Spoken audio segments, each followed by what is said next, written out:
Good morning बच्चों। आज मैं 12वीं क्लास का जीव विज्ञान का अध्याय 2 लेकर आया हूँ, जिस चैप्टर का नाम है पुष्पी पादपों में लैंगिक जनन। इसका आज हम क्वेश्चन आंसर देखेंगे। तो आइए इसका 1 नंबर क्वेश्चन देखते हैं।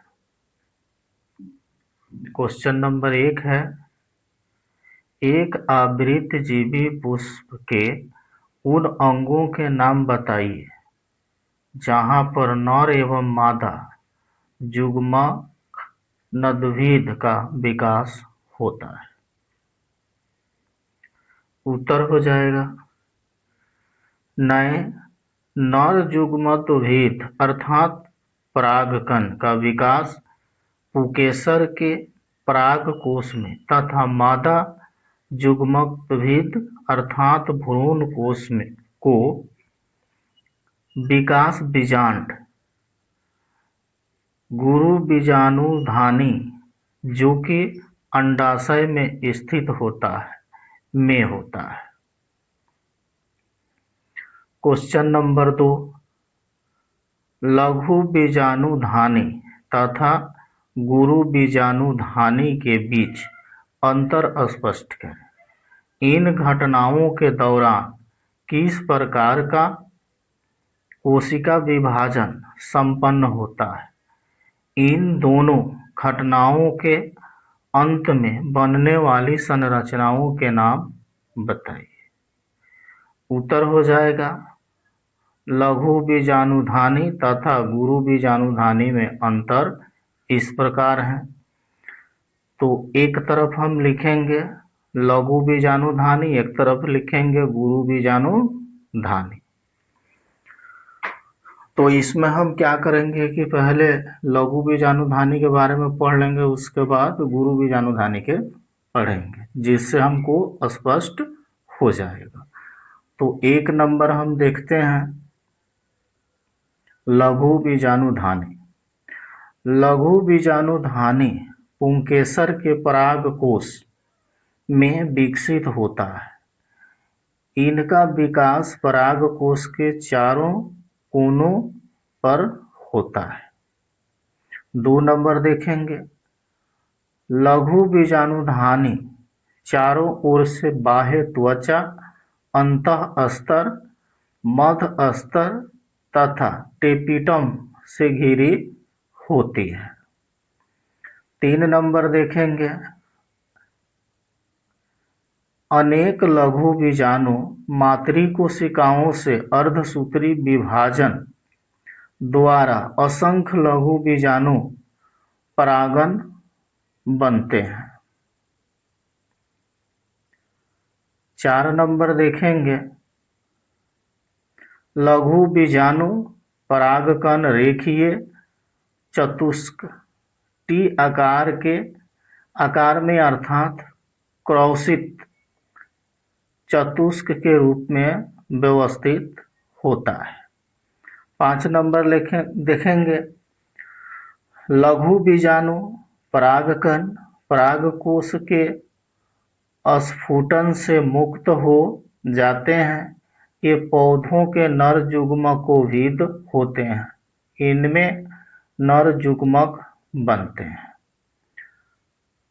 चलिए अब हम इसको देखते हैं गुरु बीजाणुधानी में। 1 नंबर इसका देखेंगे, गुरु बीजाणुधानी अंडक के अंडाशय में जरायु से विकसित होती है। इन्हें सामान्यतः बीजांड कहते हैं। 2 नंबर इनका देखेंगे आप, गुरु बीजाणुधानी बीजांड चारों ओर से बाह्य तथा अंतः अध्यावरण से घिरी होती है। 3 नंबर देखेंगे, एकमात्र गुरु बीजाणु मातृ कोशिका से अर्धसूत्री विभाजन द्वारा 4 अगुणित गुरु बीजाणु बनते हैं।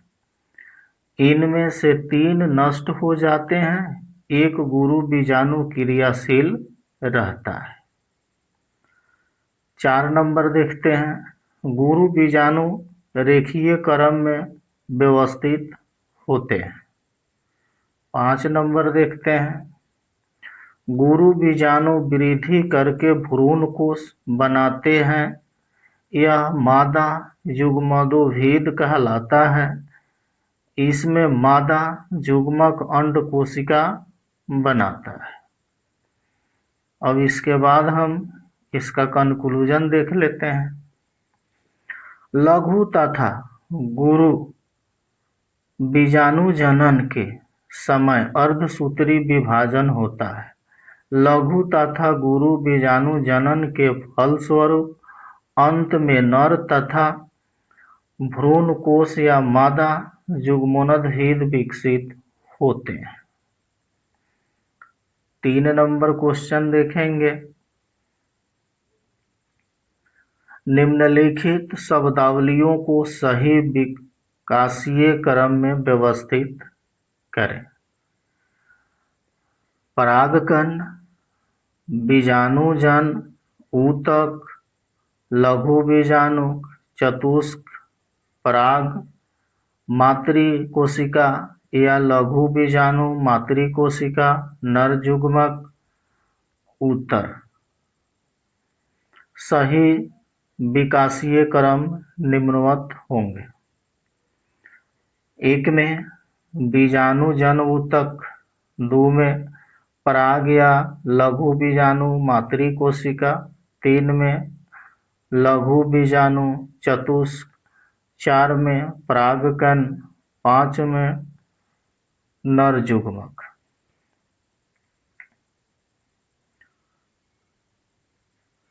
क्वेश्चन नंबर 4 देखेंगे, एक प्रारूपी आवृतबीजी बीजांड के भागों का विवरण दिखाते हुए एक स्पष्ट एवं साफ सुथरा नामांकित चित्र बनाइए। तो इसका चित्र आवृत बीजाणु का बना हुआ है। इसमें चालजा है, उसके बाद एंटीपोडल सेल है, उसके बाद सेकेंडरी न्यूक्लियस है, उसके बाद इम्ब्यूल सेक है, उसके बाद इधर राइफी है, उसके बाद हिल्प है,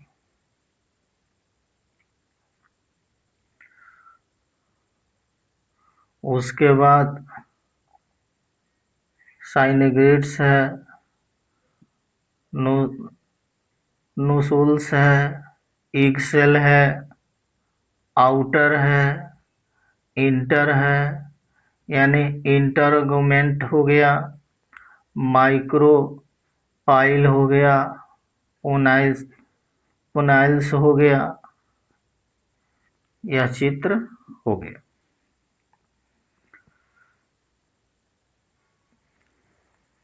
पाँच नंबर, आप मादा युग्मोद्भिद के एक बीजाणु विकास से क्या समझते हैं? उत्तर हो जाएगा, मादा युग्मोद्भिद का एक बीजाणुज विकास अधिकांश आवृतजीवी पादपों में मादा युग्मोद्भिद का विकास एक गुरु बीजाणु से होता है। एक ही गुरु बीजाणु से विकसित होने के कारण इसे एक बीजाणुक कहा जाता है। इसे सबसे पहले पॉलीगोनम पौधे में देखा गया था, अतः इसे पॉलीगोनम प्रकार का भ्रूण कोश भी कहा जाता है। बीजांड के बीजांडकाय में गुरु बीजाणु मातृकोशिका अर्धसूत्री विभाजन द्वारा 4 गुरु बीजाणु बनाती है। इनमें से 3 गुरु बीजाणु नष्ट हो जाते हैं। आधारीय क्रियाशील गुरु बीजाणु वृद्धि एवं विभाजन द्वारा भ्रूण कोश बनाता है। इसे मादा युग्मोद्भिद भी कहते हैं। यह 8 केंद्रीय व 7 कोशिकीय संरचना है। Question number 6। एक स्पष्ट एवं साफ सुथरे चित्र के द्वारा परिपक्व मादा युग्मोद्भिद के 7 कोशिकीय 8 न्यूक्लियेट केंद्रक प्रकृति की व्याख्या कीजिए। चलिए इसका उत्तर देखते हैं। आवृत्त बीजी मादा युग्मोद्भिद भ्रूण कोश की संरचना अधिकांश आवृत्तजीवी पादपों का मादा युग्मोद्भिद भ्रूण कोश 7 कोशिकीय तथा 8 केंद्रीय होता है। क्रियाशील गुरु बीजाणु का केंद्रक समसूत्री विभाजन द्वारा 2 संतति केंद्रक बनाता है। ये विपरीत ध्रुवों पर चले जाते हैं। विपरीत ध्रुवों पर स्थित केंद्रक पुनः 2 बार समसूत्री विभाजन द्वारा 8 केंद्रीय संरचना बनाते हैं। यह विभाजन वास्तव में मुक्त केंद्रीय होता है, क्योंकि विभाजन के तुरंत पश्चात कोशिका भित्ति नहीं बनती। 8 केंद्रीय संरचना में बीजांड द्वार की ओर एक अंड कोशिका तथा 2 सहायक कोशिकाएं मिलकर अंड उपकरण बनाती है। निभाग की ओर 3 कोशिकाएं प्रतिमुख कहलाती है। बृहद भ्रूण कोश में शेष बचे 2 केंद्र ध्रुवीय केंद्रक कहलाते हैं। दोनों ध्रुवीय केंद्रक परस्पर मिलकर द्विगुणित द्वितीयक केंद्रक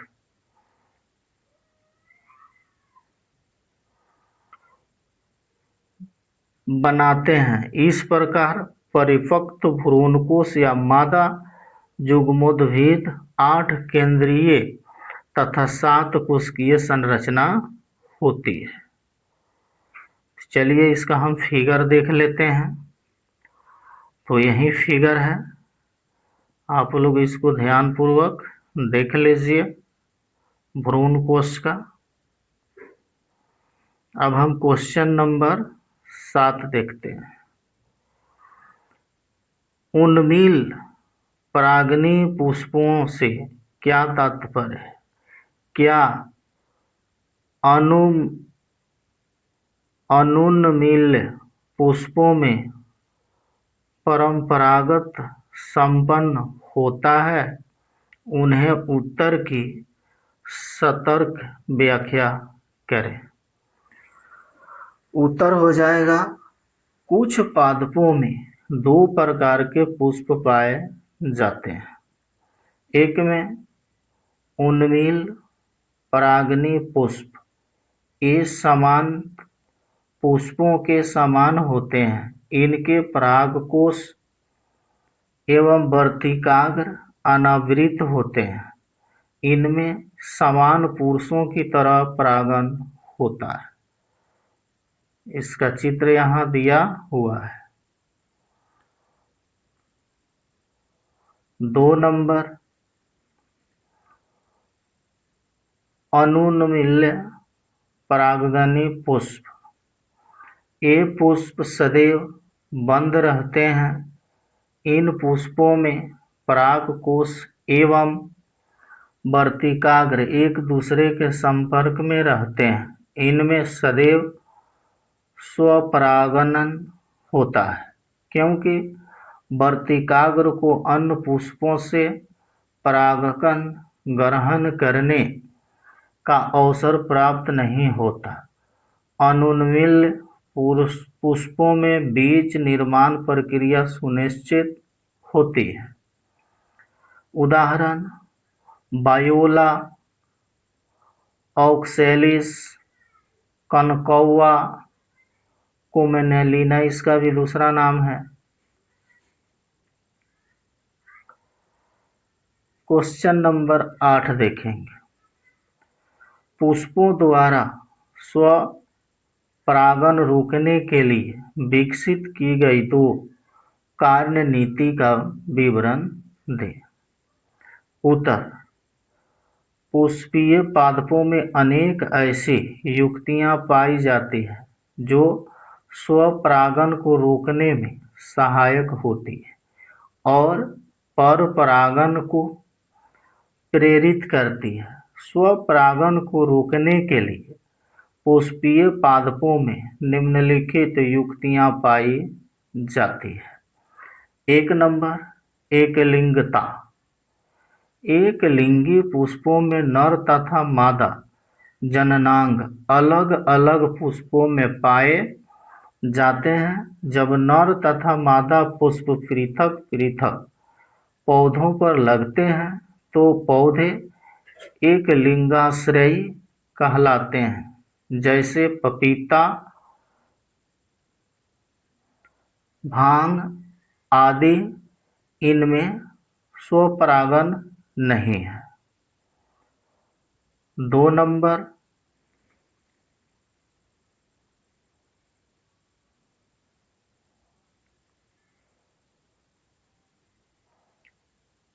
स्वबंध्यता। इसमें एक पुष्प के परागकण जब उसी पुष्प या उसी पौधे के अन्य पुष्पों पर पहुंचते हैं तो परागकणों का अंकुरन अथवा पराग नलिका वृद्धि नहीं होता। इसे स्वबंध्यता कहते हैं, जैसे तंबाकू, आलू, झुमकलता आदि में। तो बस आज इतना ही और कल क्वेश्चन नंबर 9 से देखेंगे।